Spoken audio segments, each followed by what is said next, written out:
Sawadee Kap. Hello and welcome to Daily Wisdom, Walking the Path with the Buddha. Today is our group learning program where we come together to study the teachings of the Buddha using this book, Developing a Life Practice, The Path That Leads to Enlightenment.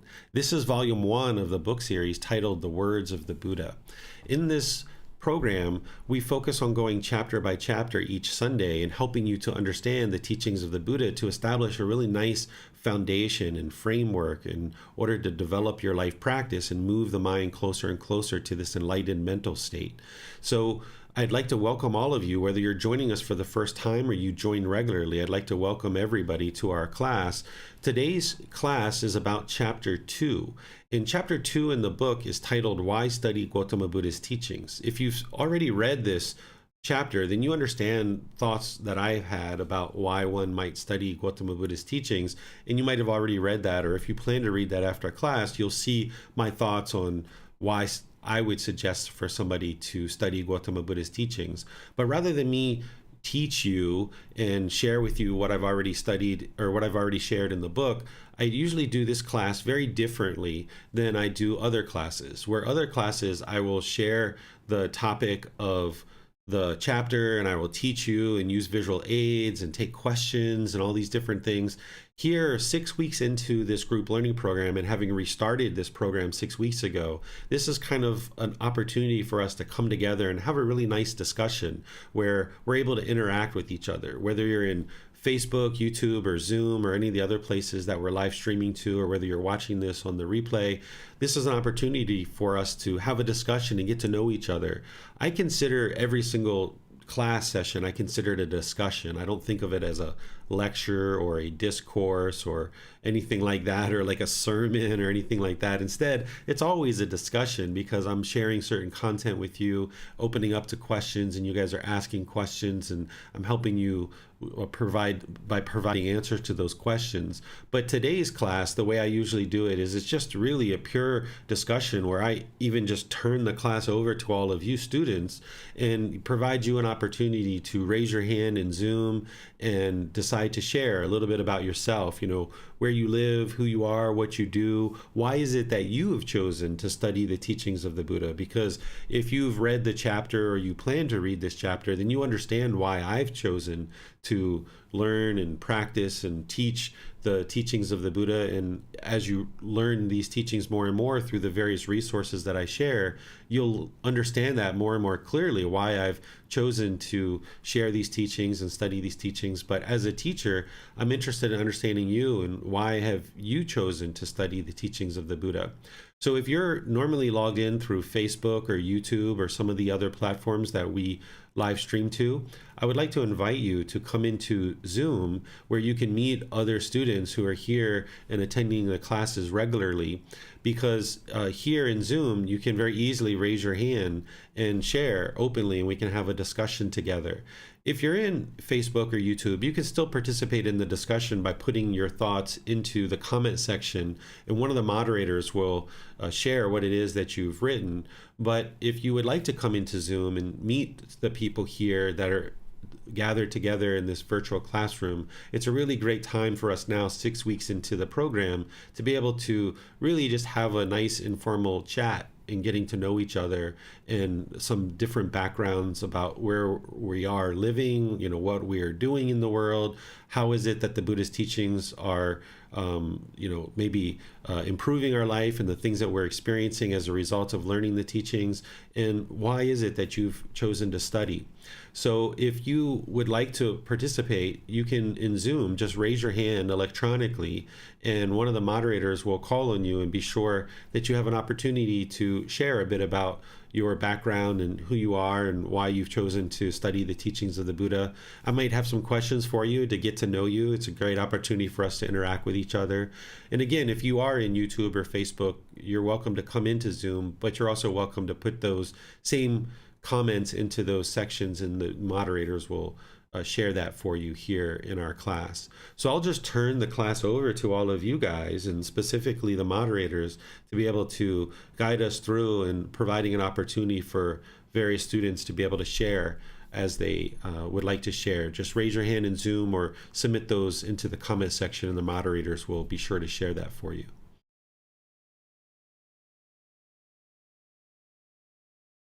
Thank you, Teacher David. I don't see anyone's hand raised, so I will go first. My name is Chrissy. I live in Michigan, as far north of Michigan as you can get. We actually border Canada, really cold, lots of snow. I'm a single mom with 3 kids, and I run my own cleaning business.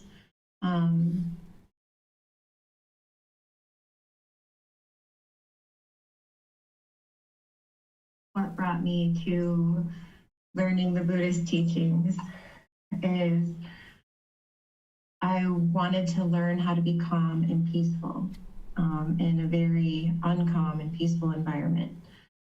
So I started searching things on the internet and came up with Teacher David's podcasts first and started listening to them, and connected with him, heard his life story first, and realized that we had a lot in common in our upbringing, that I thought, man, this, at the time I was thinking, this dude can really help me.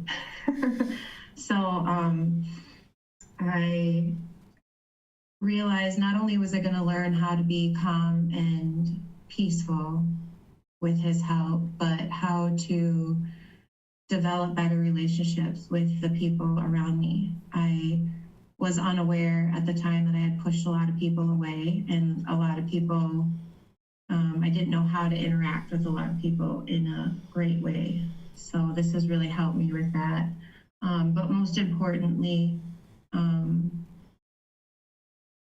biggest thing that I wanted to learn was how to be a good mom.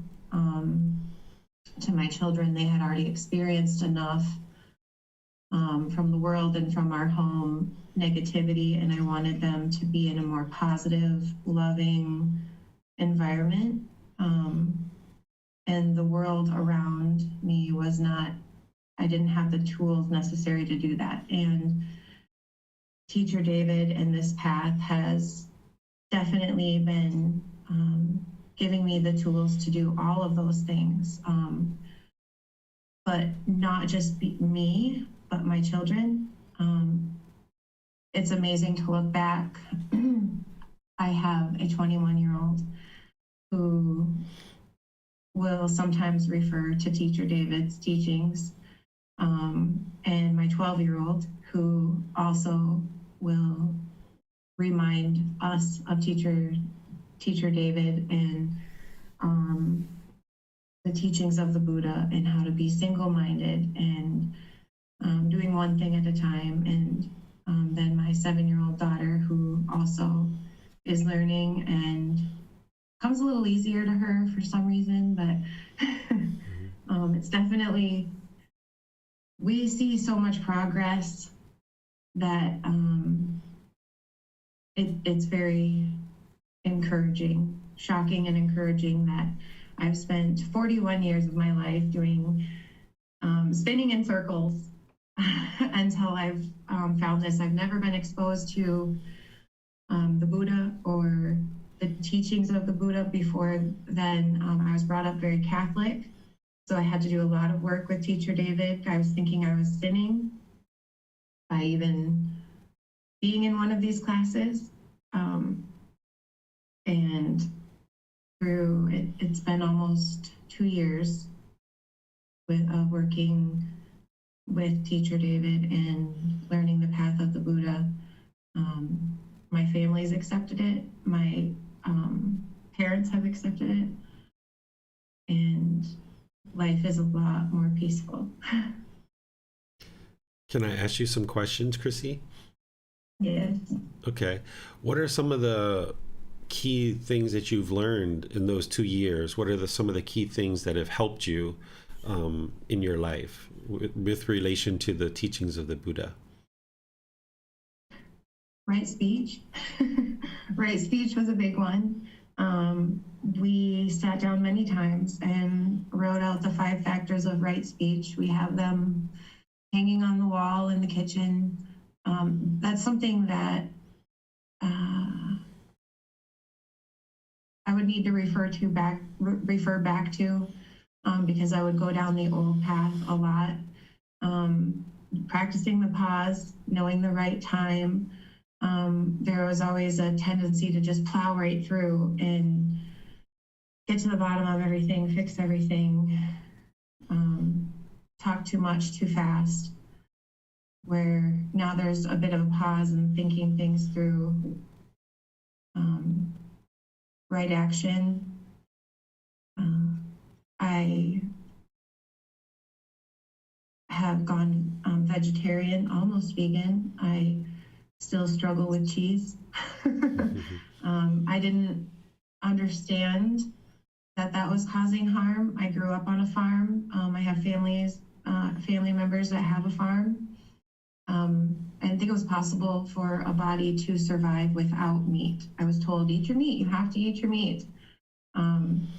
So now, feeling much better not eating animal flesh is very encouraging. Cutting out the caffeine feels so much better and makes it easier for me to practice right speech when I'm not strung out on caffeine.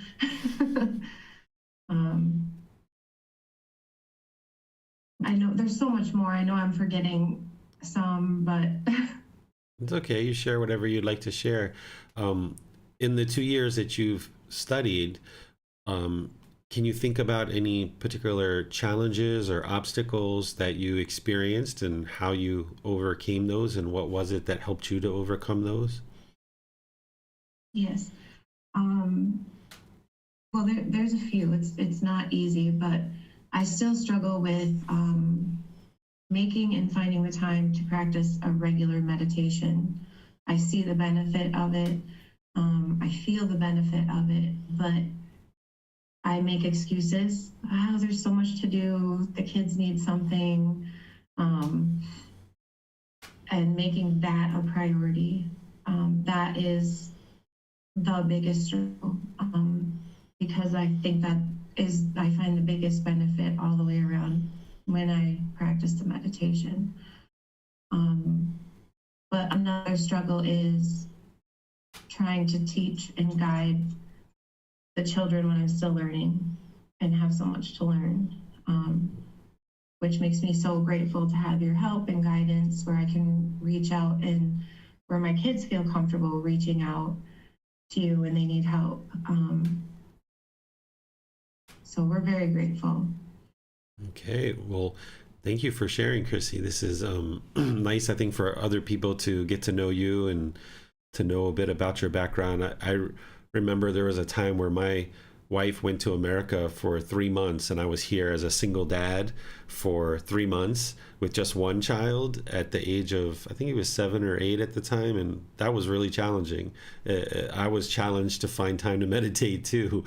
So I can understand with 3 children, it can be quite challenging, and you're working and you're self-employed. So you're doing what it is that you're able to do, right? You create space in your life, and as you do, then you're able to bring more and more of the teachings into your life. And this is where it's helpful to know that we're all on our own independent journey, right? We're not comparing ourselves of one person to the other. We all have different lives. We all make different decisions, and whatever you're choosing for your life, it's the right things, and that's important for you, and you're seeing the results and benefits in that. And you'll progress at whatever pace you need to progress, and you do that comfortably for yourself. So thank you for sharing. If other people have questions for each other, you guys can ask each other questions too. It doesn't need to just be me asking questions. You guys can ask each other questions as well. A true discussion, like we're all sitting around a circular table and we're all just having a chat. That's really what this is all about. We're just doing it virtually online. So thank you for sharing, Chrissy. And thank you for moderating and all the things that you do to help support the community. You're welcome. Thank you. Mm-hmm. It looks like Max has his hand raised. Let's go to him. He's got a little baby there. Your mute's still on, Max. There we go. I had to find the screen. So I'm Max. I'm in Nebraska. This is my getting your 4-year-old daughter. Her twin brother is here as well, putting on a nurse's outfit. They keep me very busy. I started learning the teachings of Buddhism about, let's say, probably 8 years ago or so, but didn't find Teacher David until what's it been, maybe a year and a half or 2 years ago, and then really started. Yes, you can have an orange. Didn't really start diving deep into your teachings until maybe like a year ago, being, having Teacher David being focused, my, priority focused teacher. And it's been very wonderful, and my life has turned around. I've had, in the past, I've been I was very controlling and, had troubles in relationships and,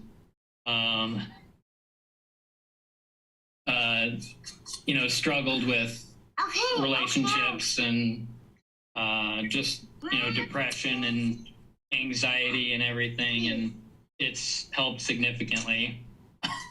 So thank you. I think that's about all the time I've got. Looks like you're getting some medicine there, Max. Well, I'm sick, but apparently I am. You're getting some treatment from the nurse. Yeah. All right. Well, I won't ask you any questions then, because it seems like you're pretty occupied there. So thank you for sharing. It's nice to for others and for myself to get to know more about you, Max. Thanks a lot for sharing. Thank you, Max. Looks like Tonka has her hand raised. Let's go to her. Hello, everybody. My name is Tonka, and I live in Kitchener, Ontario, Canada. I came from Europe, Croatian background. Actually, we came as refugees to Canada 27 years ago, because there was a civil war in my country. So it was rough, like going through the war, coming to a new country, not speaking the language. We came here with 2 small children, $200, and 2 suitcases to start a brand new life. So it was rough, but I'm very, very happy to say that I feel blessed to live in Canada. My children are grown up now. Both of them are married, and I have a little granddaughter. My marriage fell apart 20 years ago, so I was mainly raising my children myself. So I think because of the outside circumstances, I felt like I had to be tough. I had to make things happen, to be in the world. I had to protect myself and my children. So now I find that Buddhist teaching is helping me the most to kind of get rid of those barriers that I kind of built around myself, feeling that I have to protect us because we went through so much. And I feel that I'm softening, which feels so good, to kind of, I feel so much safer now, knowing, no, others can't hurt me. I'm the one hurting myself, realizing where discontentedness is actually coming from, and that ultimately it's all coming from us, and that we are actually in charge. We can improve our life by understanding where all it is coming from, and as long as we are treating others well, that's all we can do. And and that's more than good enough. So I've been interested in spirituality almost all my life. Like since early 20s, I ran into some teachings which I became very, very interested in. That led me to following many different spiritual teachers. And I related to all of them, but nobody gave me some solid instructions what to do. I feel in this group with Teacher David, I know what to do. I have eightfold path that I can always go back to. Like there is something concrete. I know what to do. All other teachings were very mental, very like, you know, people are talking about enlightenment experiences. They had this experience, that experience, but then nobody, I mean, not nobody, but people that I follow, they don't talk about everyday living. They don't talk about challenges that we meet. They don't talk about morality, which I find crucial. Like that was kind of my eye-opening. Oh, this is a lot to do, like right intention, right action, like all of those things are so connected with spirituality. All these worldly things, we can't separate them. It's not like spirituality is one thing and our everyday living is another. It's all so interconnected. So I feel that Buddhist teaching kind of grounds me down, and it's very, very applicable in everyday life, which I appreciate very much.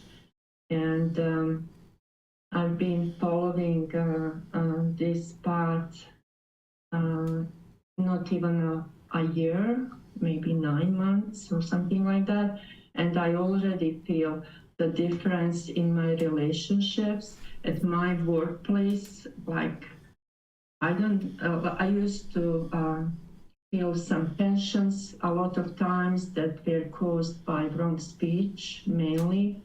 Now it's less and less. I now like even with my children, I notice because I treat them differently with much, much more respect. At least I show them that respect much more. I notice that they are doing the same back to me. It was very, very interesting to see. So yeah, I'm really grateful, and I understand this is a life practice, and this is something that we just this is a lifestyle. And at the beginning, I was very, very eager. I tend to get very passionate about something and I jump on it, and I needed to learn to calm myself down. Teacher David told me a few times, like, hey, it takes some time, you just started here. So I'm learning to take it a day at a time, and at this stage of my life, I'm okay because I live by myself and I have enough free time. So I have my routine in the morning. I read. Right now, I'm reading volume 2 because we are studying that on Saturdays. I read, then I meditate, and this gives me a lot of stability and a lot of peace. Brings me a lot of peace. So thank you very much for everything you did for us so far, Teacher David, and the whole Sangha. I find that people are very, very genuine, which is really, really nice, because in my immediate surrounding, there is not many people that are interested in this kind of topic. So it feels good to talk to others and see that there is people that resonate with the same message, and we can connect on Facebook. We can, we can make friendship through internet. That's why internet is amazing, because you feel like you know each other. I mean, we do, because we exchange maybe more personal things here than with our neighbor or with our coworker. Yeah, thank you for sharing, Tonka. You were starting to talk a little bit about an obstacle where, like, originally you had like this overwhelming eagerness to learn and hurry up and progress, and you were able to kind of deal with that a bit. Are there other obstacles that you encountered or have encountered so far, or would you like to talk a little bit more about what led you to being able to overcome that particular obstacle that could maybe help some other people as well? I find that meditation is it's very slow process, but I believe meditation is what is doing it. Meditation is awesome, just for everything, just for softening the cravings. That's a craving, like that eagerness to learn very fast. It's all craving. Reflected in a different way. So I find that meditation and reflecting too, like I try to spend some time reflecting too and writing things down as well. And just that kind of grounding. And I used to live a lot in my head. So now I try to use my 5 senses. Like I try to go for a walk. I won't use my earphones or listen to anything else, just to connect to nature, to listen, to be present, just to be present with whatever is happening. That kind of grounds me, that takes me out of my head into my body. And like it just calms the whole nervous system, I feel. So I think spending as much time in nature and I remind myself, come to your body, use your senses. What do you feel? What do you hear? What do you see? You know, like that. I find that helps me to calm the mind activities. Okay. Thank you. And thank you for moderating. And I know you, Max, and Chrissy, and others have been helping with moderation. So I appreciate all your help to support the classes and allow me to continue to teach while you guys are taking care of the questions and stuff. So I appreciate that. Are there other people who would like to share? Yes, it looks like Joanne has her hand raised. Good morning, everyone. Good morning. Good morning. Joanne. I live in Las Vegas, originally from England, but I've been here for about 25 years. My journey is actually a little similar to Tonka, as far as I've been dabbling in spirituality for probably the last 10 years, a bit of a spiritual junkie, going from teacher to this podcast to this book, and it just all seemed so, there was a lot of truth but no consistency, and a lot of ego and a lot of personality that I was just, parts of it seemed very disingenuous, and I just really wanted to strip it down and get back to basics. And I've been really actively looking for the right teacher, and somebody who didn't want to charge me $2,000, $3,000 to do this class or that class. And I put that intention out, and then I found you, Teacher David. Originally, I thought that you only did retreats and lessons in Thailand. So I'm like, okay, next year I'm going to get ready. I'm going to go to Thailand. And then I found this beautiful Zoom class. And that was it. I'm like, okay, I'm ready. This is it. So my main reason for doing this is to calm my monkey mind. I'm an analyzer. My job is a paralegal, an immigration paralegal. So I have to be thinking in a lot of places, a lot of the time at work. But I wanted to be able to come back to this center point and be grounded and centered, especially for my clients, just so I could be a calming person for them to have in their life.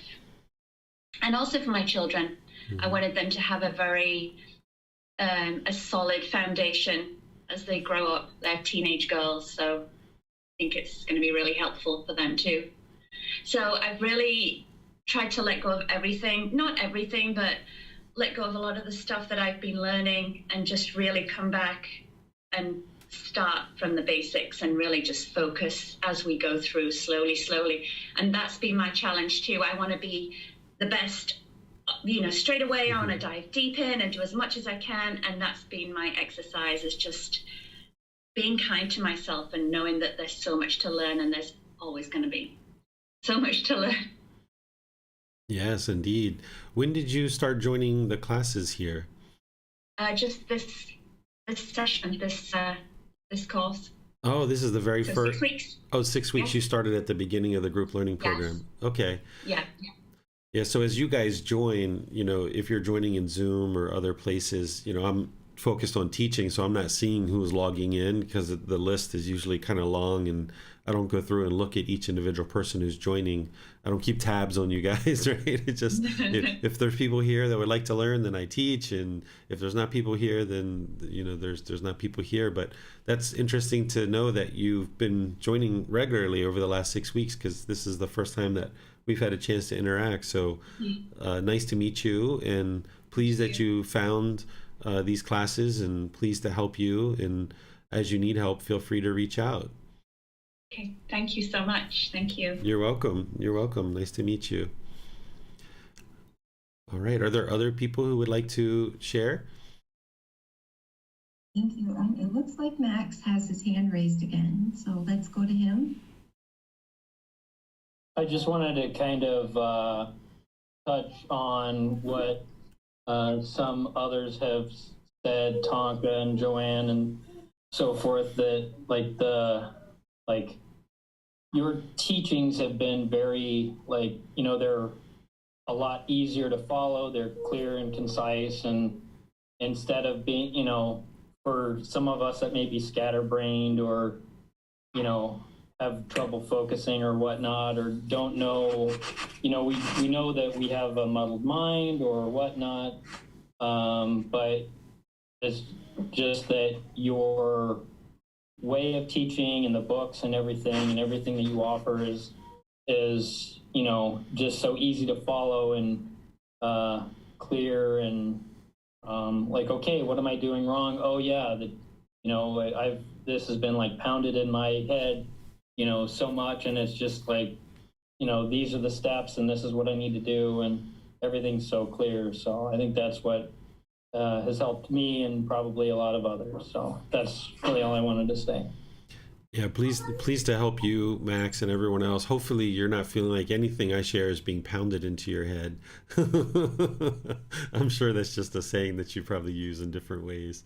No, it's just being repetitive, the teachings are repetitive, and so it's just I hear it, and that's what I need, I just hearing it multiple times, okay, yes, that's what I need to be doing or whatnot.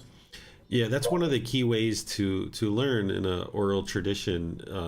The Buddha taught orally, so he would oftentimes use repetition in his teaching. So you might hear that as I teach, that I use repetition as well. So if anybody gets anything out of a class that they learn with me, they must know that enlightenment, the mind is peaceful, calm, serene, and content with joy, because I say that over and over and over again to just remind people. And then as I'm teaching, I tend to kind of weave things in and say them repetitively to help the mind, because the mind being muddled and having pollution, it's oftentimes hard for it to retain what it's hearing and what it's learning. So the way that you break through that as a teacher is you say things repetitively to be able to help students to learn and retain what it is that you're sharing. So that sounds like it's working for you, Max. Yep. Yes, thank you. And we have a few hands raised, so let's go to Joe. Hello, my name is Joe. I live in Arizona, Prescott, Arizona, right now. Spent most of my life in Virginia on the East Coast. I live here with family, a 4-year-old and a 5-year-old. My wife is, our partner is Bosnian. She also moved here about 27 years ago from conflict over there. And I guess I started following because I don't think I've ever lived my life in the moment, ever. I was sort of always thinking or worrying or, just, I don't know. When I look back, it's just, it's a big muddled mess, as I like to say. So I really just needed to, slow down and just start, I don't know, trying to just, clear my mind. And I started following you because, well, you were from, or you seem to be from Virginia, and you were, sort of living an everyday life like one of us might live. And so that might be, you'd be able to provide some practical application to, because you've lived this, life in America as well. And then also my kids, they're little mirrors running around, reflecting all my, baggage. So that makes you, start to think. And also, I made it this far in life because of other people's generosity. A lot of that. So yeah, I did, want to learn how to give back and just, I guess, be a better person out of, so my, kids will be better too, I guess. I don't know. Very good. I'm not a great public speaker. What kind of work do you do, Joe? I'm a carpenter or a cabinet maker right now. Yeah. Yeah, I think that's really interesting. I knew that about you. That's why I asked, because I think that's very interesting that you work with your hands and work with wood and do those kind of things. And you build houses too, right? Well, I have, and I'm in the process of building our guest home here in Prescott. We're going to live in that, and it'll only be 750 square feet. So hopefully we don't have to do it too long. So we plan on living in there for a year just to stop paying rent, because it's pretty crazy here. And then we'll build a bigger house once we move in there. So yeah. Nice. My life is kind of, it's a battle. Yeah. How are things going in the classes for you so far? I remember one time you mentioned that it felt a little bit overwhelming with so much content. How are things starting to feel now? Are you still feeling overwhelmed? Are you feeling like you know what to do on a daily basis? I know a little bit better. I'm slightly overwhelmed, like I said, I just need to slow down and focus on one point, maybe in the Eightfold Path, or, something like that. And I was telling you the other day that someone, was in line ahead of me with like 75 items in their cart in a 15-item lane, and it was like driving me nuts. And stuff like that isn't bothering me as much. I've noticed the road, I don't have road rage, but things will upset me on the road like everybody. And it's actually helping with that too. I've noticed it just goes like, well, that's, that's their business sort of thing. So you're noticing some benefits already? Yeah. Meditating is tough, especially for me. I can make a lot of excuses, but it's just, I've started with 2 or 3 times a day, maybe 10 minutes, and I'm slowly trying to work up to 15. And so hopefully that's okay. I'm sure it's better than nothing, but it helps, and I'm getting there. Yeah, everybody's at their own place. That's the beauty of this path, is it's all an independent journey. And wherever you are, that's where you are. And you know what the goal is, and you just gradually work towards that. As I've mentioned in classes, I know some students sometimes take 6 months, a year, or longer to build up to a 30-minute meditation session, 2 or 3 times a day. So there's no threshold. There's no litmus test. There's no expectation. It's, this is what you would like to build up to. This is where you'll see the most benefits, and then you just gradually work towards that on your own pace. Yeah.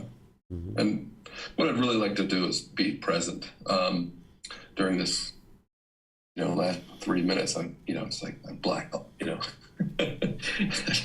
you guys. For everything, just enjoying little moments in life. That's my biggest struggle. It's just being there. Yeah, one of the things I can share, since you brought this up about public speaking, is oftentimes what we do when the mind is unenlightened is when there's an uncomfortable experience, we push it away. If we're shy or we have that personal existence view or we don't want to be perceived a certain way, we tend to push away a situation, and we think that that's going to solve the problem. But what you learn as part of these teachings as we go further into this program is by actually putting the mind into the situation that it's most uncomfortable with, that this will actually help the mind to become comfortable with it. Now, we're not talking about, going to a drug den or a gambling den or something like that, but things that are wholesome. If somebody, for example, in this class, if you tend to be shy and you don't like to public speak and you don't like to be talking in public, then what you might tend to do is you might tend to kind of be reserved and pull back and kind of stay in the corner a bit. And the mind thinks that this is what's actually solving the problem. But what you learn in the path to enlightenment is that actually in these situations, it's an opportunity for you to put the mind in the situation that it would otherwise hide from and push away.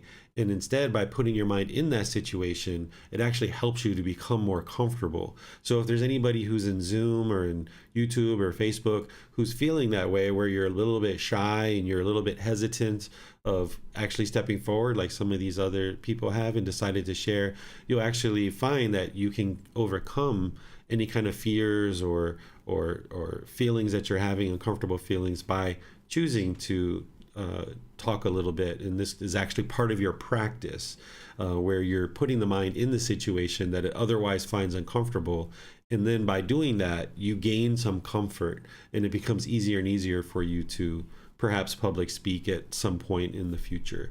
So thank you all for those of you guys that have been offering to talk, because I think this helps your practice, right? It's helping you to overcome any kind of hesitation or obstacles that you might be experiencing. So this is wonderful. I admire people who choose to break through those walls and puts the mind in the situation that it otherwise might feel uncomfortable with. So good job, Joe. Good job. And thank you. Joanne, and one more thing on that. And everyone else. On that. Oh, sorry. I was just saying, Joanne, Tonka, Max, Chrissy, it looks like we have some more hands up. Congratulations to all of you guys for choosing to not allow the mind to keep you in the shadows and stepping forward into the light to share. Mm-hmm. You had something else you were going to share, Joe? Oh, yeah, sorry. I was going to say that, I was at the beginning of this class, I was thinking more about should I share than I was listening to the people speak and paying attention to that. So I figured the remedy to that is to, share. And that way I don't have to think about it, and I can pay attention and focus on this. So thank you. Yes, you're welcome. Thank you. Nice to get to know you a bit, and for other people to get to know you, because for some of you guys, I've spent time where you guys have scheduled appointments with me personally, and I've gotten to know you, personally. But it's always wonderful for you guys to get to know each other as well. So this is a wonderful class to be able to do that in. So thank you.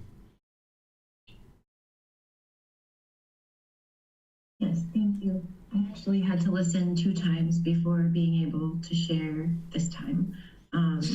And I was able to do the chanting because the words were already there, right? But to think of my own words, that's a bit more challenging. So thank you.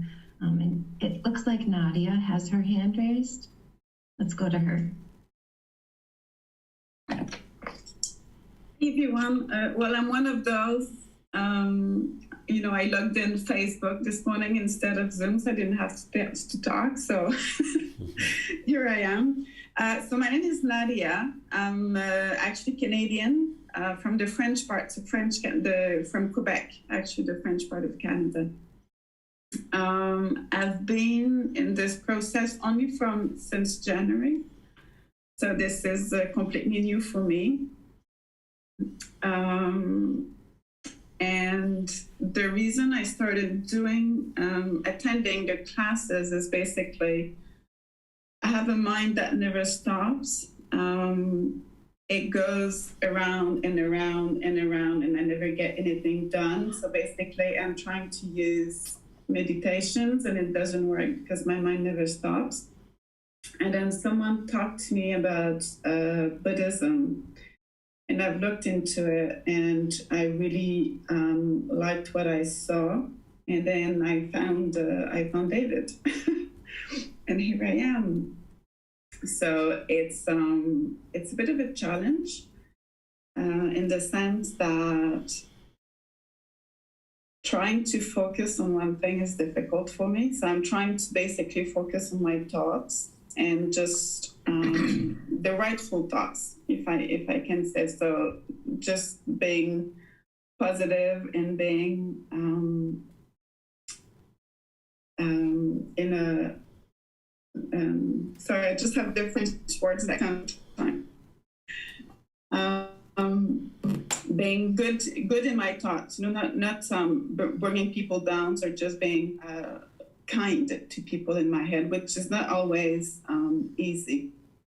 So that's a little bit why I'm here. It's going to be much easier if David asks me questions. Sure. Maybe that's a bit easier. Yeah. Yeah, I can ask you questions. What do you do in Quebec?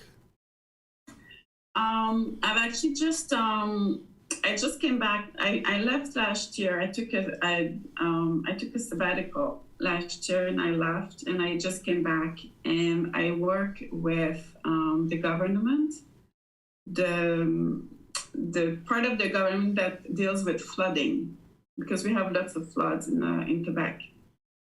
So I'm basically working behind a computer and helping people financially when I can. I see. That's what I do. Do you live alone, or do you live with other people? Do you have children? I live on my own.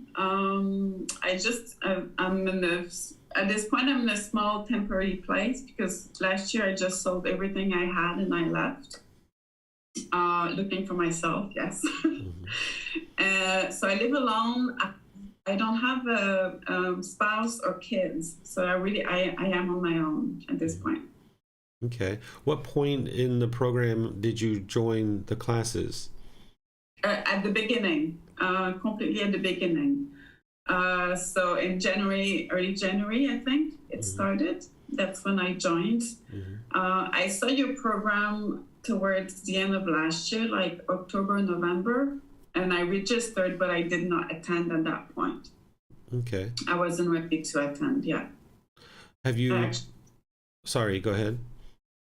I was just going to say, I think I waited to be ready. Like I was on the road at that point, and I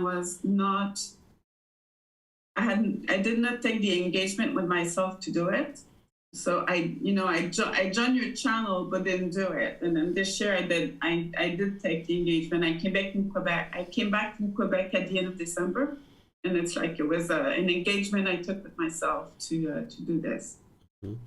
This is a question for you and anybody else too, like Joanne or others, Mintu and other people who are joining here in Zoom and other places. Are there certain obstacles or challenges that you're seeing as part of the program that you would like some thoughts on or help with? Is there something that isn't going quite well for you that you might need some help with at this point? I'm still some of the concepts, I'm still trying to get my head around it. I read the answers. I read the question and the answers in the group on Facebook, and some of it I'm really struggling with how to get there. And I'm also some of the question that you're being asked. I think it's Tonka, if I remember correctly, that asked about her feeling toward her grandchild. I think it's Tonka. And I, because obviously there's attachment, and I don't understand how one can come back and not feel attached to their grandchild. Same with someone with her wife, or wife, husband. It's difficult for me to understand how it works to be able to not be attached and not miss, and that concept of love. But it's very difficult. That part is very difficult to me. Yeah, when we get to chapter 15, we're going to talk about true love, love without attachment. Yeah. So you'll understand more about that. But at any point, if a student is interested in exploring that, because that chapter isn't for another 13 weeks, because now we're in chapter 2. If you were interested to learn that before that, you can always reach out to me. You can always read that chapter ahead of time. You can schedule personal guidance. So sometimes students have space in their life and they would like to explore certain topics. So you're welcome to do that, because that particular topic of learning how to love without attachment, it's quite a big topic to wrap the mind around, because we're not used to that. We're used to our parents and grandparents and brothers and sisters and any relationships we've been into. We're used to attachment in relationship, and we're misunderstanding this. So even though you might read it in the book, even though you might hear me teach it in a class, it's going to take more than once to understand it. And then it's going to take more time to actually practice it as well and get used to practicing that. So you can really approach that at any time, but just know that when we get to chapter 15, that's when we'll discuss that. And you can really explore that at any point that you'd like, but that's where in the program we'll get to it. Okay. But so aside from that, I'm just trying to work on my thoughts, because I can be a bitchy person. Can I say this? A bitchy person. So I'm towards in my head towards others, not loudly, or so I'm really working on my thoughts and the way I react to people and people acting. It's a bit like Joey was saying, I see something and I was like, you just got to be kidding. And I'm trying to restrain from these thoughts and just be more kind to people, basically, in my head, instead of the opposite. So I've decided to focus on that and on meditation at this point. That's wonderful, Nadia. Just being more kind inside your mind. That's like a good transformation there. And picking up on something that we were just talking about, as you're learning how to love without attachment, or even what attachment is, or how to meditate and all these things.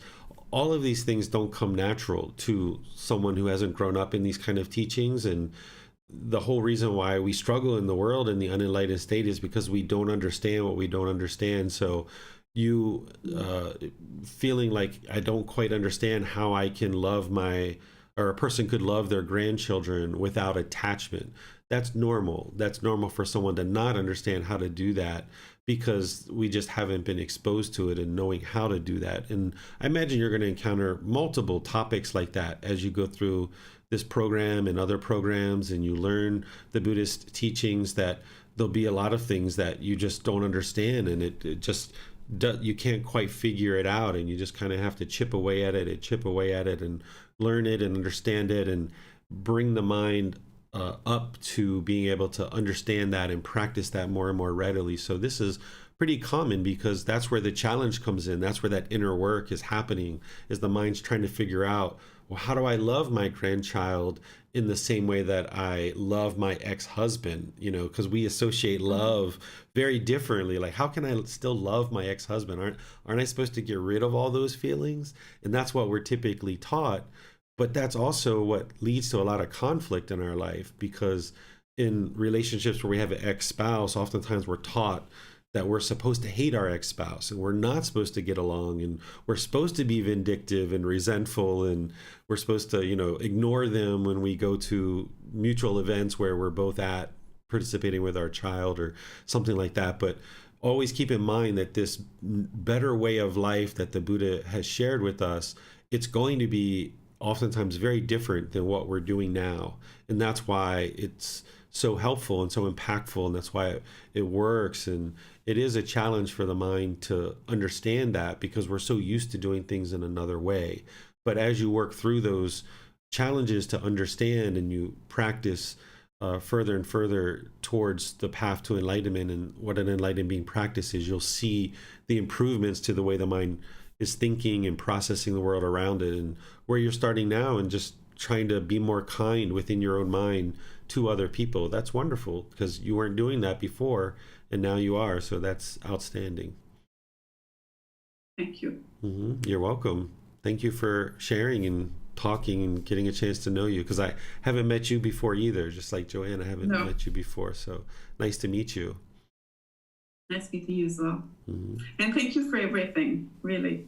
Yeah, you're welcome. Pleased to help all of you guys. You're always welcome to reach out and get help. And one other thing I was going to mention about things that you read in the Facebook group, and you and others as well, is remember that the students who are studying with me, people are studying for different lengths of time. And sometimes people might ask a question that they've been studying for 3 or 4 years, and you might read that and you don't understand it. And you might not need to understand that at that particular time. So don't feel like you have to understand every single thing that you come across in the Facebook group or other places, but always keep in mind that you're on your own independent journey, and whatever it is that you have in front of you now, that's what you would like to understand. And while the questions that are asked in the Facebook group oftentimes are applicable to multiple people, and you can learn a lot from reading other people's questions and the answers I share, don't feel like you're going to necessarily be ready to understand every single answer to every single question, because people are studying at they're at different places in their practice, and they're going to have different questions that might not be something that you're ready to understand or interested to understand at this point. Okay. Yeah. Thank you. Yeah, you're welcome. I don't see any other hands raised, so I thought maybe I would take this time to share another example of how the path of the Buddha has really helped our life. Is that okay? Sure, you guys can share. This is our discussion. We're sitting around a round table, and everybody's just having a discussion. Or maybe we should say we're all sitting on cushions on the floor in a circle. That maybe sounds better. Yeah. When starting working with you, Teacher David, there was so much craving and anger in our lives, and talking about ex-spouses just made it come to the mind that was something just that a really big benefit of learning these teachings that I could share. In the beginning of learning this, my ex-husband and I he kept taking me to court. There were so many cravings over like these kids are mine. No, they're mine. This is my time. No, this is my time. It was just argument and anger. And I would have no direction and no way of solving it until I started working with you directly, Teacher David, and explaining the situation. I spent many hours with you at one point, and after lots of work, we still struggle, but now we are to the point where just a couple weeks ago, he lives in a different town, but not too far. He was in town, and he can just have the ability to call me up and say, hey, I'm in town, can I come see the kids? And he'll just come to our house and hang out with the kids and sit at our dinner table and do homework with them. And it's different than what the world around us would practice and what the world around us would do. But it's so nice for the kids to see and be able to do. On Christmas time, we were able to all go to church together as a family, and that was my middle boy. That was the one thing that he wanted, for Christmas. And it's nice for them to be able to have us be able to be peaceful and get along together. And now we're making our own parenting time agreements where we are doing what works for us and what's best for the kids. Where last summer we weren't at that point, where we're both not happy all of the time, but happiness isn't permanent, and I understand that now. And I'm not trying to control everything, where I think there was a lot of before I was trying to control to feel safe, and now they're able to go with their dad when it's my weekend, if they're interested in doing that. And that gives me the ability to work a bit more and help with these classes. So, and work on the attachment to the kids. Yeah, would you like to talk about that a little bit, about your experience with that? I can, yeah. There's still very much attachment. Nadia, you had asked about love without attachment, and I still haven't quite wrapped the brain around that yet. But talking about last summer, having the kids being gone for 2 weeks at a time had me in the bed sobbing, unable to eat, unable to do anything, calling Teacher David, I don't think I can do this. And I did it. We did it. We all did it. It was hard. It wasn't easy, but the meditation helped. And having that to go to, it's, the one thing that brings comfort, that I only need the breath. There's still attachment, and lots of work to be done, but I definitely see progress. Very good. Yeah. And are you, when they go away for 2 weeks with their father, are you still sobbing in the bed? No. No? Okay. No, I, sometimes I look forward to it, the time to be able, it's hard to find the time as a mom to practice meditating every day. Although I've been learning and practicing with you for a while, I haven't gotten to where I practice even 2 meditations a day on a regular basis. But I don't count if it's not like more than 10 minutes. I don't even count it as a meditation. There's effort, but I don't find the benefit in the shorter meditations as I do where it's a bit longer anymore. Where when they're gone, I can do that a bit more. I can read more.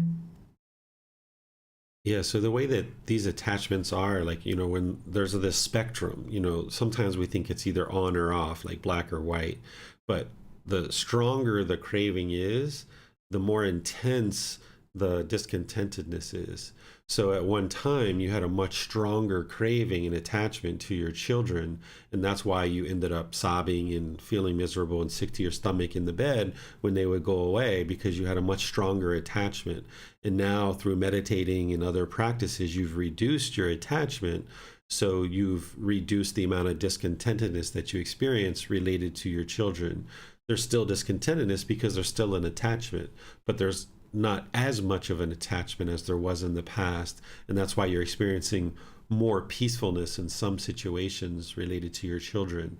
And as you eliminate more and more of that attachment, and you learn how to love and still have care and love and support in a relationship without this attachment, then that's where you'll get to complete peacefulness. And it takes a while. Oftentimes children are our deepest attachments, our life partners, our parents, our siblings, the people that are closest to us like that. Those are the most challenging attachments to eliminate because they're so deeply rooted. And just like you start getting glimpses of enlightenment as you get closer and closer to enlightenment, you start seeing more and more peacefulness come into the mind, and this period gets longer and longer. It's like the light bulb flickering. it's the same thing when craving is diminishing. It kind of is like a candle going out, where it'll flicker, flicker, and then it'll go out, right, over time. So this is what you'll experience with, like, if you're choosing to go from eating meat to not eating meat, you'll choose to do that for a while, but then you just would like to have that sausage, or you'd like to have this. Or if you're smoking, you'll go a period of time without smoking, then you'll smoke for a couple of cigarettes, and then you'll go back to not smoking for a while, or things like this. So the cravings and the attachments will gradually diminish, just like the qualities of the enlightened mind will gradually increase as you practice the teachings and train the mind more and more. So this is normal, and this is an indication that things are working, because you're seeing less discontentedness associated with certain attachments that you've had. Right. Mm-hmm. I feel like that's also helped with experiencing less discontentedness when things are not running smoothly in the home, when there's frustration, like, between the child and me. Like, I don't take it to heart as much. Like, I still love him, I still love, but when they're frustrated and, "You're so mean, Mom," that doesn't hurt as much, because there's the love there, but there isn't the attachment. So I can see where it is more of a helpful kind of love than the love with attachment. Yeah, oftentimes we think that love for a child is giving them everything they want. And we realize when we learn these teachings that giving someone everything they want isn't solving the problem, because their wants just increase, and they get more and more deep. And then, if our children say things like that, like what you just mentioned, oftentimes that's an indication that you're doing things well, because as you're trying to help them let go of their cravings and they have wrong view, they're going to associate the painful feelings they're having from not playing PlayStation or Xbox or Nintendo Switch or whatever, those painful feelings that they're having by not doing those things because of their cravings, they're going to associate it with you. And you're the most horrible mom ever, that's because they're having those painful feelings and they're associating that with you, and they are having wrong view. And it's not until they understand more that, no, mom's actually doing the best thing possible for you. But they don't necessarily know that right now, and they don't necessarily need to know that right now, because they're in the process of learning too. So as you see that having less attachment to your children, it allows you to make better decisions about what's really truly helping them.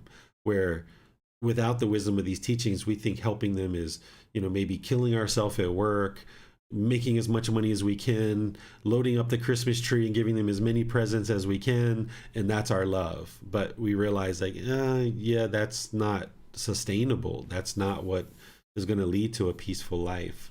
And we can see the truth for that for ourselves as we gradually transition to this other way of life, this better way of life, to live life differently. But it's a challenge, because we've done things like this, and people have done things in the unenlightened way around us for so much that we're so used to doing things those ways. But yet when it's not working, we don't know the answers of how to make it better. And it's the Buddha's teachings that he's giving us the guidance and the wisdom of how to make things better. And then as we do those things and we see that they're working, this is where our confidence increases, that yes, this is working. We're on the right path. We're doing things better, because we're seeing things get better in our home and in our own mind. We see things getting better. So this is the evidence that we have to build our confidence that yes, this is working. It's a struggle. It's a challenge. It doesn't come naturally. It doesn't come easy, but it's all working towards a better and better improvements in our life. Right. Thank you, sir. Yeah, you're welcome. We have a few hand raised. It looks like Max has his hand raised again. Let's go to him. Thank you. To kind of add on to what Chris was talking about, I'm on my second marriage, and from my first marriage, I have a 14-year-old son, and he's getting to the point where he can kind of decide what he wants to do or whatnot. And, on days that I normally have him, once in a while, he'll send me a text message, hey, there's this new video game that came out or whatever, and can I stay with my mom or whatever? And I was like, yep, that's fine, and so I've definitely been able to work on that instead of craving and clinging on to wanting him to come over and instead of saying, you got to come over, just, let him choose and whatnot. And so besides that, so I'm on my second marriage, and my wife and I have been married for 12 years, but we've been separated for probably getting near a year and a half or so. And there's, I guess, I don't know, there's a lot with that or whatnot. But, with our almost 4-year-old twins, I've been able to, there's like no fighting between my wife and I with them. If she wants to come over and hang out, I'll make her dinner or whatever, and we'll have dinner as a family. And if, she says, hey, I'm going to pick up the kids from daycare and I'm going to take them to my apartment and blah, blah, blah. It's been, much easier to just, instead of going with the flow and holding a grudge, there's, minimal, I'll say minimal attachment, so that I'm, content with her taking them and, I'll see them later or whatever. And so it's, just being able to work on attachment with, your kids. And then, also I'm having to work on my attachment with my wife, and, when are we going to go to counseling, or when are we, when can we work on our marriage or whatever? And she's still, kind of going through some stuff or whatever. So, so life is a struggle and relationships are a struggle. And then, just being able to, work on that attachment and, let things go has been easier, following this path. So. Good, Max. I'm glad to hear that. Thank you, sir. Yeah, you're welcome. Pleased to help you. Thank you. We have another hand raised. I'm going to try to say your name, and if I say it wrong, I apologize. His name is Khaldun.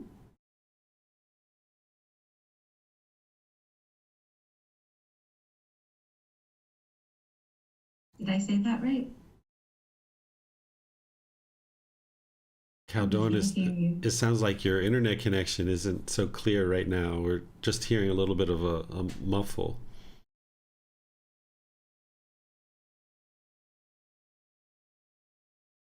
Yeah, we see your lips moving and we see your wonderful smile, but we can't hear you.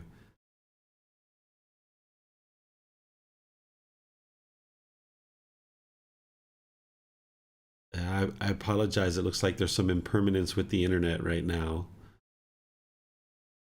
I'm not sure if there's another place that you can move to get a better signal, or if it's the signal coming out of the country where you're at, but we're not hearing you.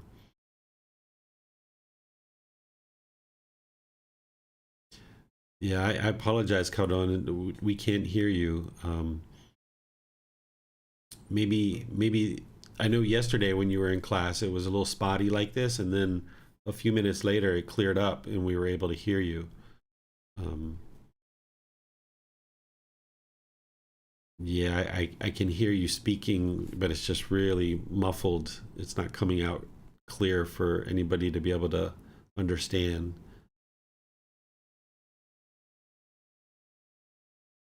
Well, maybe while he fixes that, we could go to Marcy. It looks like she has her hand raised.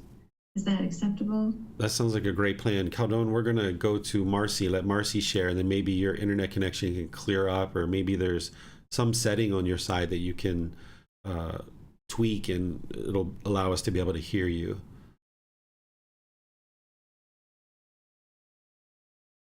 Howdy, Cup. Hello, Teacher David, Chrissy, and everyone. So I've been studying with Teacher David for a little while, but I'm in a kind of like a rough spot right now. And I'm going to share, and Teacher David, you know, if you think it's something that's appropriate to kind of do now, we'll do it. If not, I have a session with you later. But part of what I want to share is about the actual true struggle. And, you know, Teacher David explained to me, you know, how that you fall back, and then you come up, and then you fall back, and you come up, and then eventually it kind of gets shorter and shorter. And I would say that right now I'm at a point where I'm really struggling with trying to maintain practicing Buddha's teachings. I've realized I let myself yesterday be very negative. I let myself be very negative today to the point where I was like giving up. I'm not going to do this anymore. I'm not practicing loving kindness. I'm going to revert back to the old Marcy. I'm going to teach these people a lesson. I'm going to teach them what it is to really know what it is to see the bitch in Marcy. And that's literally where I was at. And even this morning, I was really feeling it. And for whatever reason, I don't know why or how it happened, but when I got on Facebook, Teacher David had posted something about perception, about the way we see things, the way we perceive stuff. Like, you know, we don't know what goes on in other people's minds. We don't know what they're thinking. All we really know is how we act ourselves and how we behave ourselves. And it kind of hit me like, you know, Marcy, you have been through so many challenges in life, and you've struggled with so many things, and you've taken these steps to practice this way with these teachings and seeking out guidance. And it had made such an impact on my life. I went from taking about 14 different pills a day just to be able to function, from night terrors, just severe anxiety, hiding in my house, to be able to working a full-time job and being called an all-star employee and having all these opportunities. And I was at a point where I was going to allow a situation that took place wipe that all out. And I realized that this is that downward part. And I have two choices. I can succumb to it and let it go and fall back and let it just, you know, churn and revert back, or I can apply that effort, that dedication that Teacher David talks about, that Gotama Buddha taught. Like it's an effort, it's a struggle. It's not an easy fix. It's not a quick fix. It's something that you really have to apply effort and energy to. And here I am. I logged on late, you know, with a sour attitude after reading, and then, you know, realized after reading that post that, you know, Marcy, your perception, you're not an enlightened being. So you still have a mind that's not understanding all of true reality. And here you're trying to make decisions about your life on untrue reality. And your best bet right now is to get online, put the effort, put the dedication, sit down and be amongst like-minded practitioners and do what's best for not only myself, but all of humanity. And that's to try to continue to practice Gotama Buddha's teachings.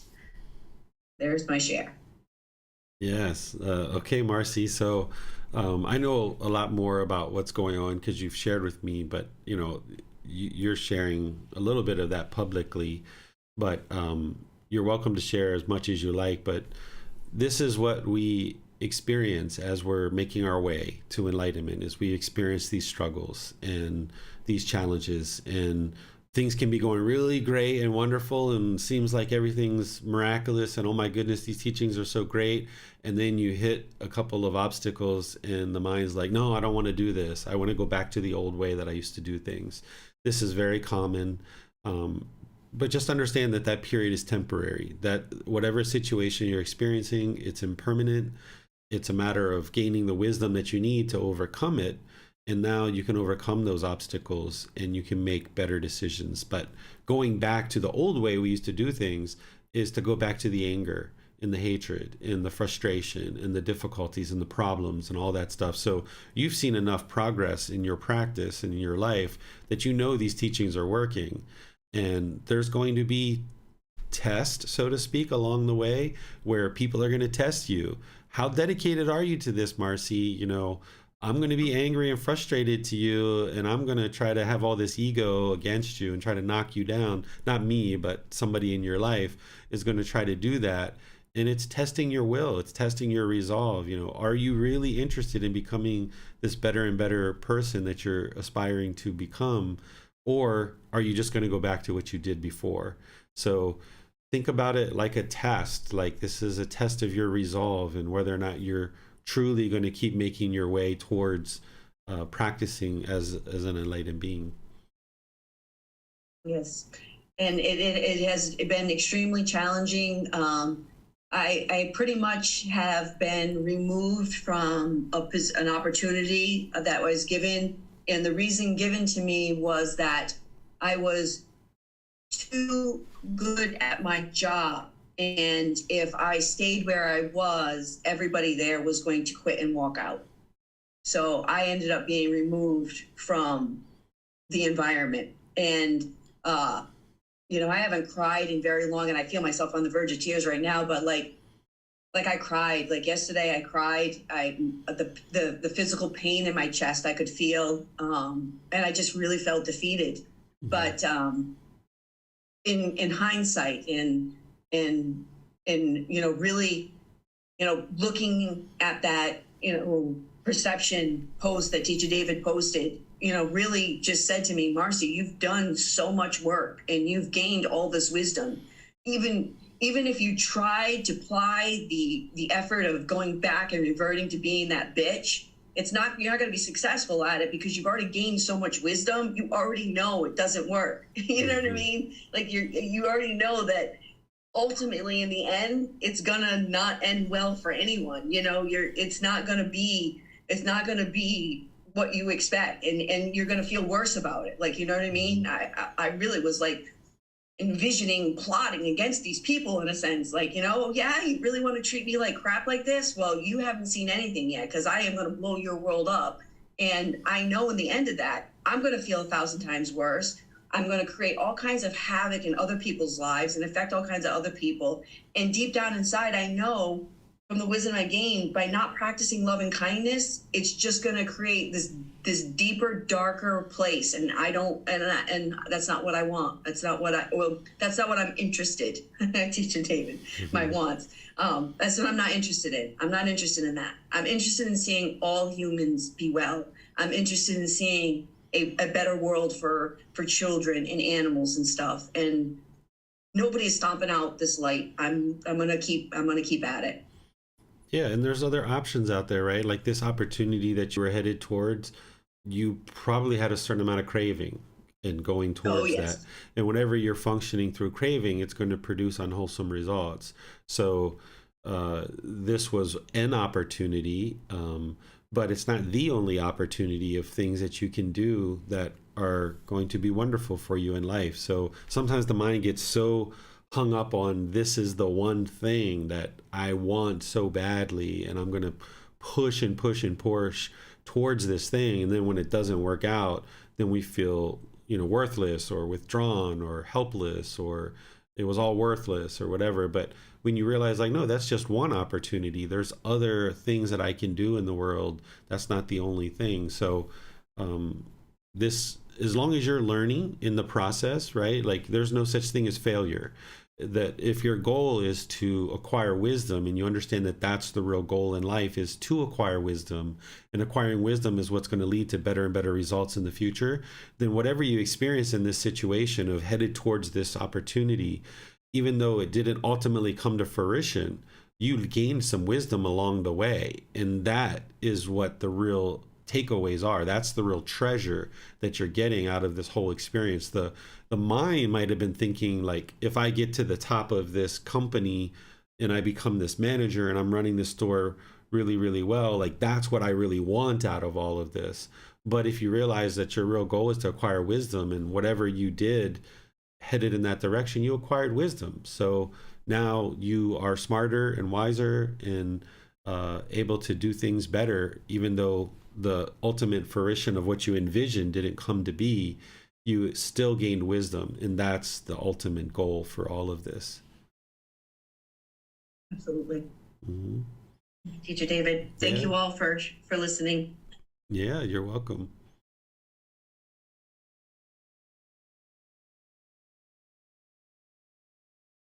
It looks like Khaldun shared in the chat. So I'll go ahead and I'll read that. He wrote, I'm 29 years from Sudan, Khartoum City. I came across these teachings with David for more than 1 month by now. From spiritual background, I used to get bored quickly and feel like nothing in the world satisfies me. I was searching for answers in my life, questioning my existence and purpose in life. And I found that these teachings are so true, especially the craving, attachments, desire thing. And like, this is the path I'm searching for my entire life.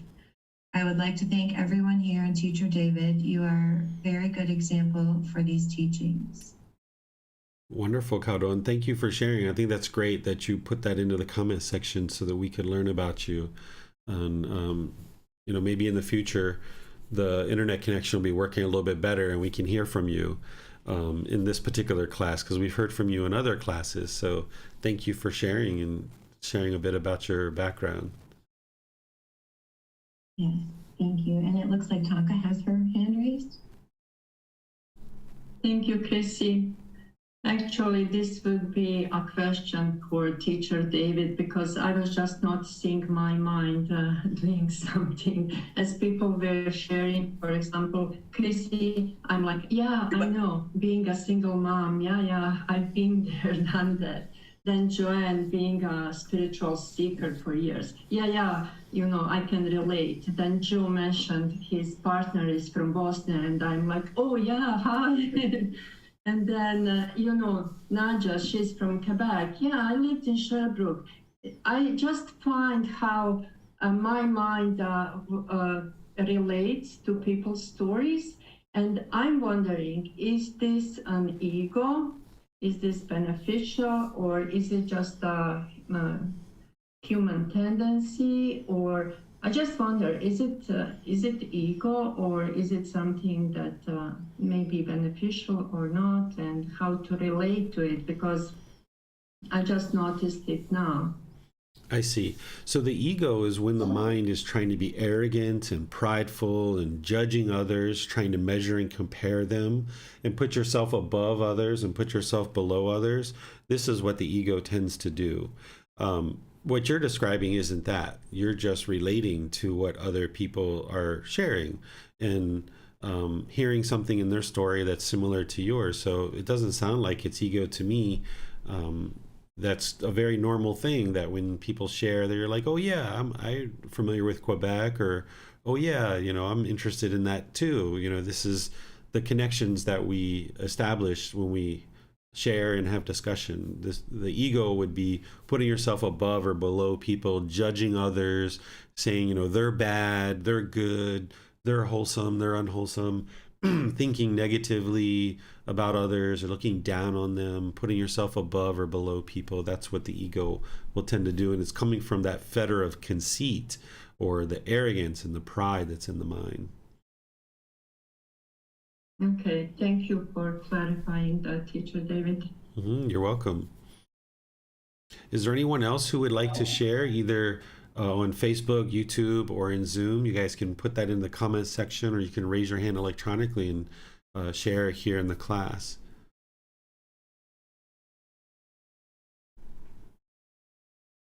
It doesn't appear that there's any other hands raised. Okay. Well, let me share this little bit with you about the Buddhist teachings related to the topic that we're discussing today, which is why study Gotama Buddha's teachings.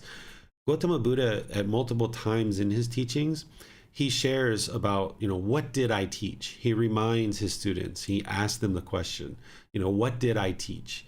And he says, what I taught is what is discontentedness, the cause of discontentedness, the elimination of discontentedness, and the path forward. That's what he taught.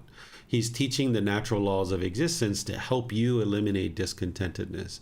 During the lifetime of the Buddha, if somebody was to study with him and become a student of his, they were studying with him to eliminate discontentedness. That's the only reason. Nowadays, people might choose to become ordained or study the teachings of the Buddha for any number of situations or any number of reasons. But the reason or the content that the Buddha taught in his teachings are all about how to eliminate discontent feelings. All that sadness, anger, frustration, irritation, annoyance, guilt, shame, fear, boredom, loneliness, shyness, resentment, jealousy, displeasure, grief, even the slightest uncomfortableness in the mind. That's what he taught, is how to eliminate this. And there's various teachings that he needed to share in order to help somebody understand how to eliminate it, but it really all boils down to that. Somebody who's on the path to enlightenment is interested in eliminating discontent feelings, and by doing so, we need to eliminate certain pollutions in the mind and understand what those pollutions are and how to eliminate them. And as we're doing this, our personal and professional relationships improve. We experience more focus, concentration, clarity of mind, deep memory. We experience peacefulness and joy in the mind. These are all the results of eliminating discontentedness. But if you look at the core of what the Buddha taught and what he says repeatedly that he did teach, it's what is discontentedness, what is the cause, what is the elimination, and what is the path of how to eliminate that discontentedness. So if that's what you're interested in, and that's what it is that you're interested in accomplishing, and as a result of eliminating this discontentedness, you're improving your personal and professional relationships and experiencing these better qualities of mind, this better quality of life, then you're absolutely in the right place. Because who's really truly interested in living with anger and sadness and frustration and all these other discontent feelings? If you guys saw the movie The Matrix, where one of the main characters is like, okay, there's this red pill and there's this blue pill, which pill would you like to take? Or if I was saying, okay, here's a button to press where you can keep your anger, your frustration, and all those other discontent feelings, or you can push this button where all that stuff magically disappears. What button would you push? Would you push the button where you stay with grief and despair and uncomfortableness and displeasure, or would you press the button where you can eliminate these discontent feelings? Well, of course, I think the vast majority of us would say, well, we'd like to press that button to eliminate these discontent feelings. Where is that button, right? And of course, there is no button that you can press to instantly eliminate these discontent feelings. But if you were interested to press that button, then you're walking down that path of understanding the teachings that lead to this enlightened mental state where you can eliminate the pollution of mind and experience more and more peace and more joy. And understand that it's a gradual progression. Oftentimes we put pressure on ourselves, or we put expectations on ourselves to be better today, and we absolutely want that thing today. Because the mind's number one problem that it's experiencing that's causing these discontent feelings are this craving, desire, attachment, this anger, this hatred, this ill will, this ignorance and unknowing of true reality. What is causing the discontent feelings is the craving, desire, attachment. I want that now. I want it my way. So when we come to this path to enlightenment and we learn about this peace and this joy in the enlightened mind, oftentimes the unenlightened mind wants that too, and it starts craving that. And when you're in the process of transforming your mind 6 months, a year, 2 years into this, you can experience where the mind's longing and yearning for enlightenment itself.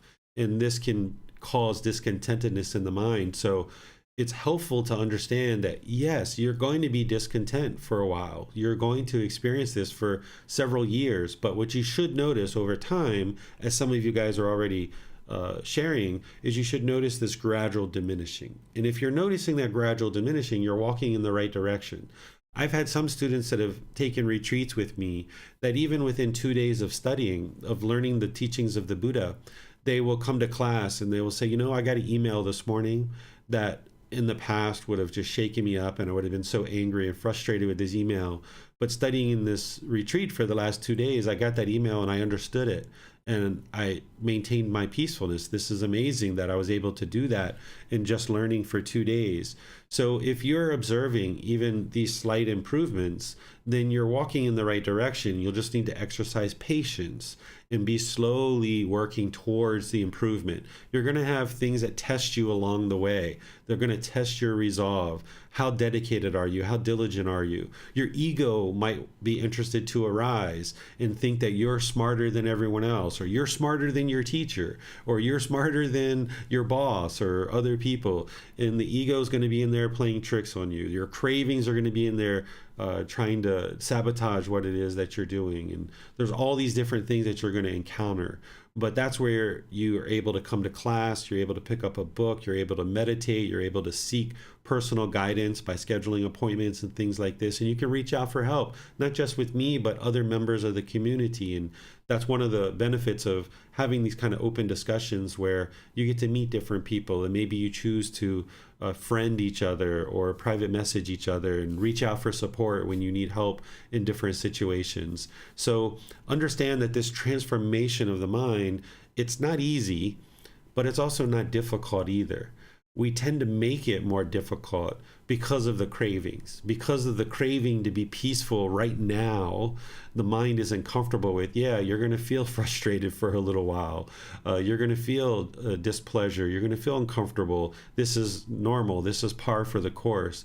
But if you're seeing some improvement, then you're walking in the right direction. And if you're not seeing improvement as you progress in these teachings, that's where you'd like to reach out and get help and discuss some of the things that you're challenged with and some of the obstacles that you're experiencing.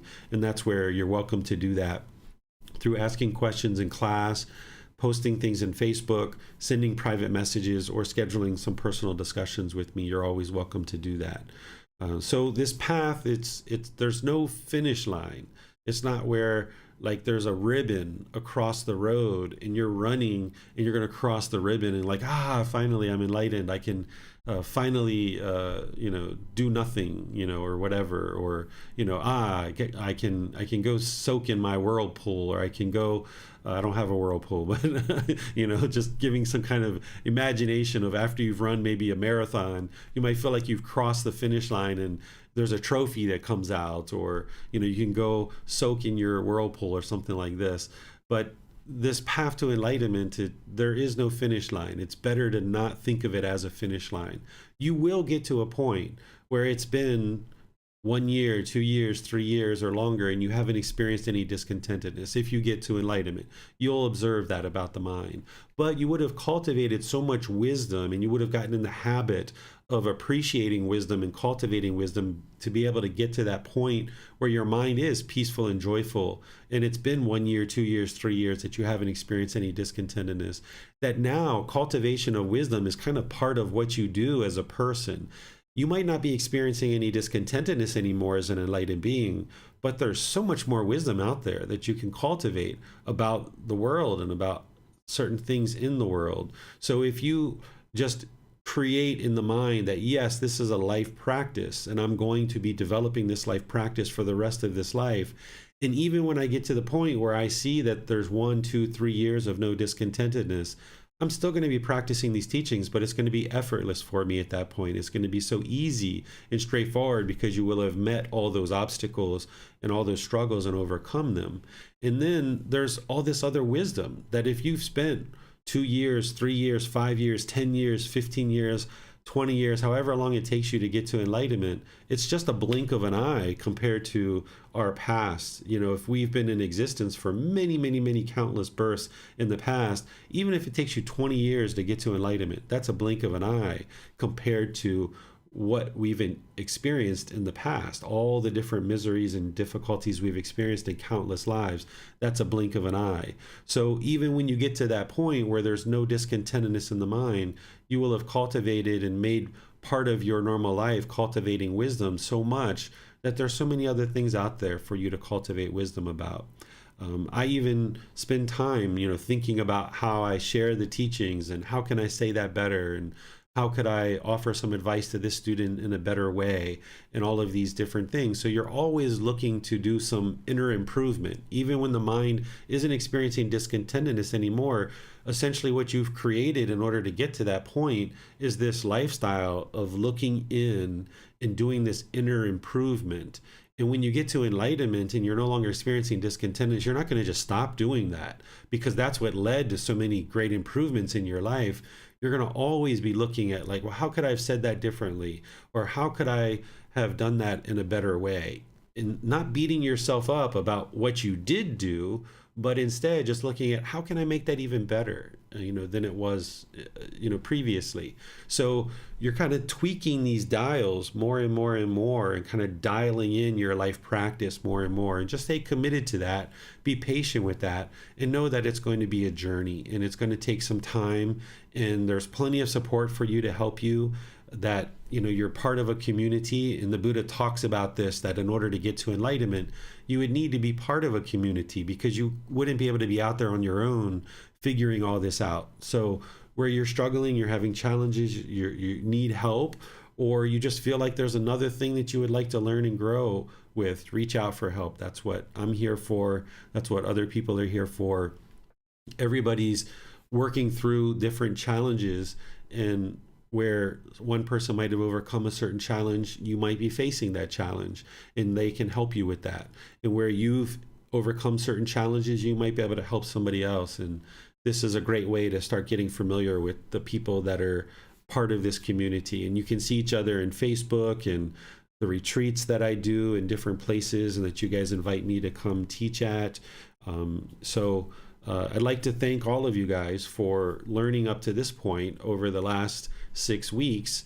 And this is a great time to start to get to know each other. And from this point forward, we're going to move into the rest of the book. And we're now going to get into the real heart of this book, starting with chapter 3 next week, which is titled Enlightenment. What is enlightenment? Which I've discussed a little bit here and there as we've gone through the classes. But now we're going to spend an entire class session just talking about enlightenment, because if you're going to go on this journey to reach a certain destination, even though we don't think about enlightenment as a destination, but if you were going to do that, travel from one city to the other, you would like to know a little bit about that city, to know, what it's like, what kind of parks do they have, what kind of buildings do they have, what kind of activities are there, to even be interested to maybe even go to this new city. And then you're going to need a map of how to get to that city. So the core chapters in this book are chapters 3, 4, 5, 6, 7, 8, 9, 10, 11. These are some of the real core teachings of the path to enlightenment. And that's what we're going to be moving towards starting next week, is learning the chapter 3, enlightenment. What is enlightenment? And then we're going to spend the next class after that in chapter 4, the Four Noble Truths, in understanding, establishing right view, in just one class on that. And then we're going to spend one class in chapter 5, which is the Eightfold Path, and understanding that. Even though we did 3 individual classes on that, 3 weeks from now, we're going to be studying that again, to really be sure that you guys get a chance to now go through that and understand it, because you've been introduced to it and you've learned it to a certain degree, and maybe you've been practicing it a little bit now, but now it's an opportunity 3 weeks from now to learn it again and get more questions answered in more detail about that. And as we progress, there's going to be chapter after chapter that's going to help you deepen your understanding. But you shouldn't feel like you need to be perfect in these teachings right from the beginning, because it's not possible for you to do that. There's nobody that can learn the Eightfold Path and then tomorrow they're practicing it perfectly. This isn't how these teachings work at all. It's gradual training, gradual practice, and gradual progress. And then remember, there's the Wednesdays where I'm teaching meditation and chanting and things like this. And you can get all of these classes through the replays. If you end up missing class for any reason due to impermanence, of course, there's the recordings on Facebook, YouTube, and the podcast that you're able to digest these teachings at another time that's more convenient for you. So I noticed Joe has a hand up, and I noticed that there's some chat going on in Zoom. Perhaps I should turn things back over to you guys to see if there's additional questions that have come up. Yes, I think in chat we're all just saying thank you, and so much love. It's wonderful to see if you can look back at that. No questions. And Joe does have his hand raised. Hi. This may be, I may need to take this, offline or Facebook or private. I'm not sure. Just feel free to please tell me. I just had a thing at work happened the other day, and it's not really related, I guess, to our conversation of getting to know each other and today. So it's not too in depth. I just, thought I'd ask you. It had been on my mind for the weekend. Yeah, if you'd like to share it, go for it. Okay. It was just simply not a coworker, but someone that works for the company I work for, and I run into them, once a month maybe. And well, they made a lot of racist comments during the day, and it really threw me off. I hadn't run into this in a while. I'm a construction worker. I'm a carpenter, so I've seen and heard some things, but it's been a long time, and I don't know. It really stuck with me over the weekend. It's like, can I work here? Can I, I can't sort of be around this. But at the same time, I'm in a new area.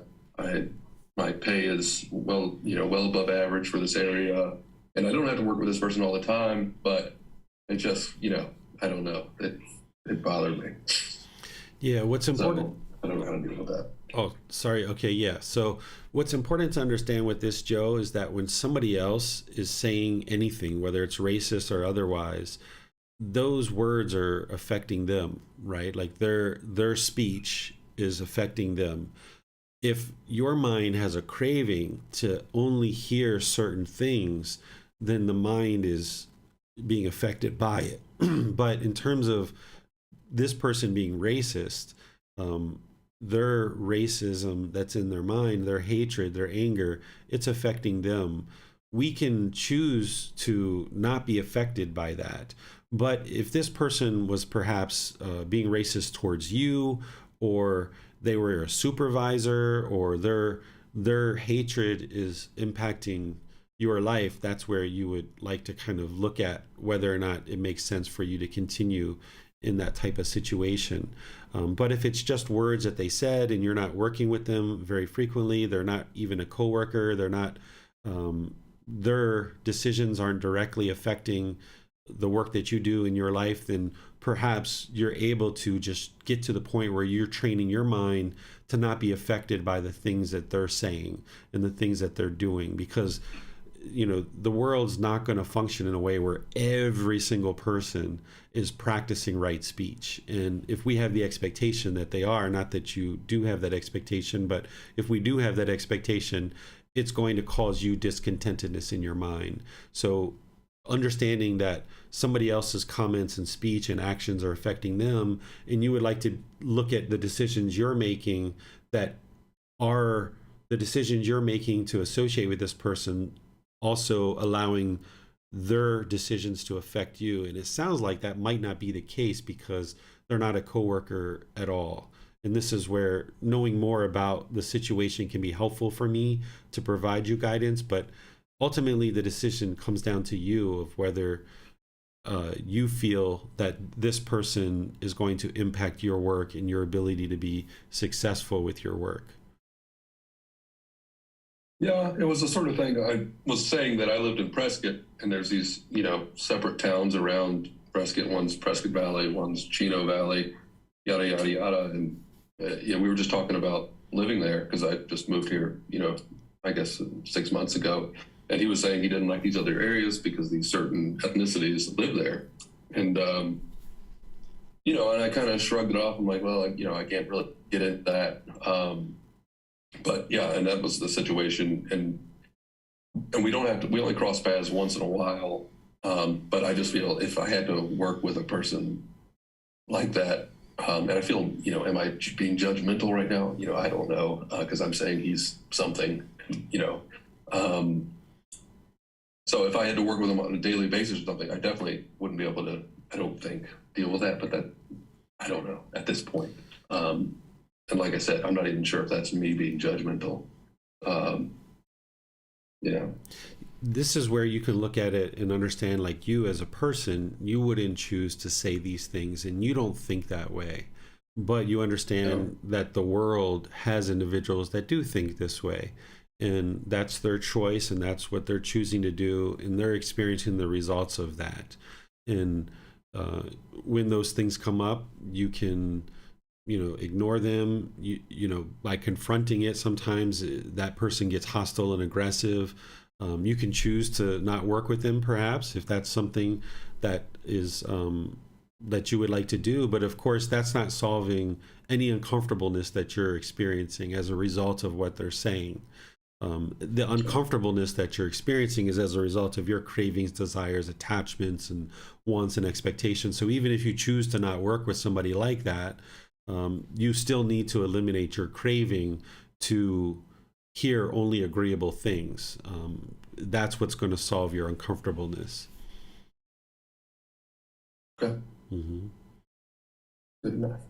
Yeah. So it all comes down to your decisions, right? Like a teacher we're not going to tell you whether to stay in that situation or leave that situation. But what we're helping you to see is that any discontentedness that you're experiencing is happening from your own cravings, desires, attachments. And then what you choose to do is your decisions in those situations. Thank you. Yeah, you're welcome. So I will just wrap things up here. As I mentioned, next week we're going to be in chapter 3. Feel free to read that prior to class.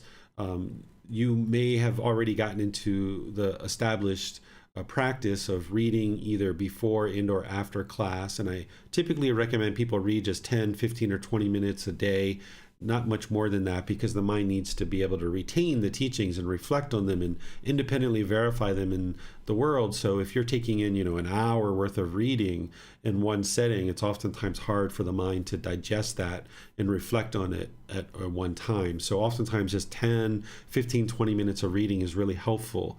And here we're going to go into the teachings and really get into the core of this book and this program starting next week. So feel free to continue to attend and ask questions and seek guidance and continuing to learn and use all the different resources that are available to you. And as I can help you, just let me know. So thank you all for joining. Thank you all for sharing and participating with each other. Thank you for the moderators. It's been nice to get to know all of you guys, and I'm sure there's other people who are learning that I'll get a chance to meet and understand and know further in the future. So we'll see you guys in one of these future classes. Have a very lovely and wonderful rest of your day. Sawadee krap.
Thank you again for watching.